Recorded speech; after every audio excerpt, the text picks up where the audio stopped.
విషయాన్ని చూస్తే 105వ కీర్తన 4వ వచనాన్ని మనం గమనించినప్పుడు అక్కడ అంటాడు దావీదు భక్తుడు, 105వ కీర్తన 4వ వచనం,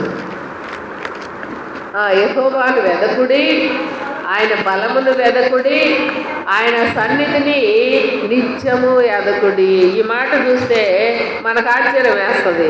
నిత్యము వెదకాలంట. మనకు వారానికి ఒకసారి ఎతకడానికే సమయం సరిపోవడం వల్ల 1,00,000 కారణాలు చెప్పుకుంటూ ఉన్నాం, మీరైనా నేనైనా.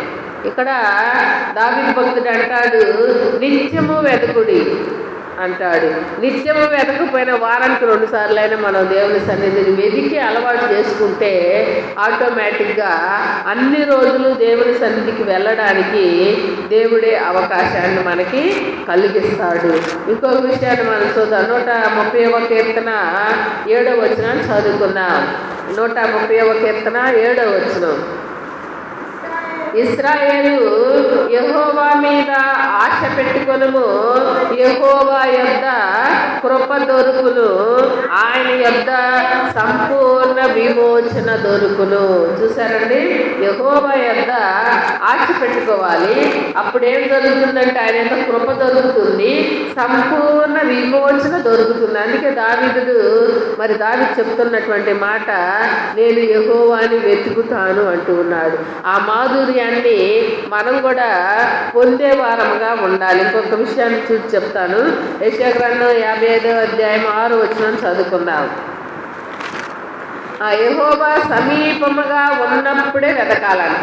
చూసారండి, అంటే దేవుడు సమీపముగా ఉండనటువంటి రోజులు వస్తాయని మనకు తెలియపరుస్తూ ఉన్నాడు. ఈ మధ్య కాలంలో దాదాపు 2 సంవత్సరాల ఆలయాలు కూడా మూసివేయబడ్డాయి. అసలు మనం ఊహించామా కరోనా అనే ఒక వ్యాధి ఉందని, మనిషిని పక్కన కూర్చుంటేనే అది వ్యాప్తి చెందుద్దని, ఆ భయంకరమైన వ్యాధికి ఆలయాలు కూడా మూసివేస్తారని మనం ఊహించామా? ఊహించాలా? కానీ ఊహించినటువంటి పరిణామం జరిగింది. ఇలాంటి పరిణామాలు ఇంకెన్నో జరుగుతాయి, జరగమని చెప్పడానికి లేదు. కాబట్టి అలా జరగక ముందే దేవుడు సమీపముగా ఉన్నప్పుడే ఆయన మనం వెదకాలి, ఆయన సన్నిధిని వెదకాలి, ఆయన సన్నిధిలో ప్రార్థన చేయాలి, ఆయన సన్నిధిలో మొరపెట్టి ఆయన ఇచ్చే ఆశీర్వాదాలను మనం పొందాలి. ఆశీర్వాదాలు ఏం ఊరికే రావు. ఈ మధ్య గోల్డ్ గురించి ఒక ఆయన యాడ్ చెప్తా ఉన్నాడు. డబ్బులు ఎవరికి ఊరికే రావండి, కానీ గోల్డ్ ఎక్కడ కొనండి తక్కువ రేటుకి వస్తా అన్నాడు. డబ్బులు ఊరికే రానప్పుడు తక్కువ రేటుకి ఆయన అమ్మేది ఎట్లా అమ్ముతాడు? గోల్డ్ కష్టమే కదా. కాబట్టి మనం కూడా దేవుని సన్నిధిన ప్రతి ఆశీర్వాదాన్ని మొరపెట్టి పొందినప్పుడే అది స్థిరంగా ఉంటుంది. మనం మొరపెట్టకుండా ఆటోమేటిక్గా దాన్ని పొందితే అది వెంటనే పోయేటువంటి అవకాశం ఉన్నది. కాబట్టి దేవుణ్ణి మనం ఒక వరం అడుగుదాం. అది నీ కుటుంబం గురించి కావచ్చు, నీ ఉద్యోగం గురించి కావచ్చు, నీ ఇంట్లో ఉన్న పరిస్థితుల గురించి కావచ్చు, ఏదైనా సరే దేవుని నువ్వు అడుగు, అప్పుడు ఆయన ఇస్తాడు. ఇచ్చేటువంటి మార్గము దేవుడు మనకి చూపిస్తాడు. చివరిగా ఒక్కటి చెప్పి నేను ముగిస్తానంటే, కీర్తన గ్రంథము 27వ కీర్తన 7వ వచనాన్ని మనం గమనించినప్పుడు దేవుని దగ్గర మనం ఎలా పొందాలో చెప్తూ ఉన్నాడు. చూడండి, యెహోవా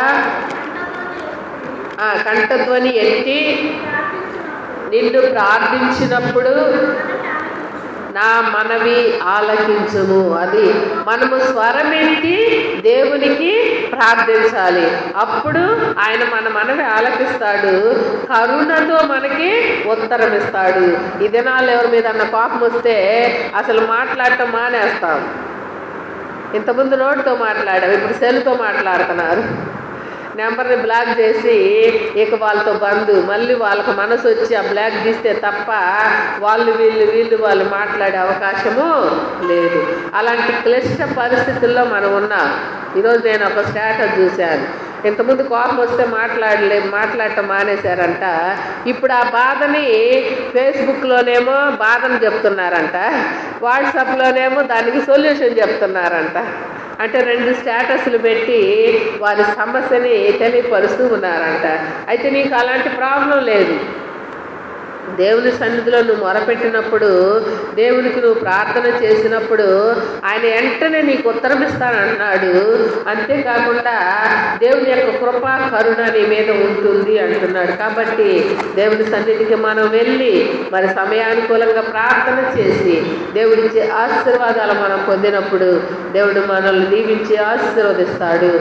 అలాంటి కృపను పరిశుద్ధాత్మ దేవుడు మీకు నాకు దయచేయునుగాక. ఆమేన్.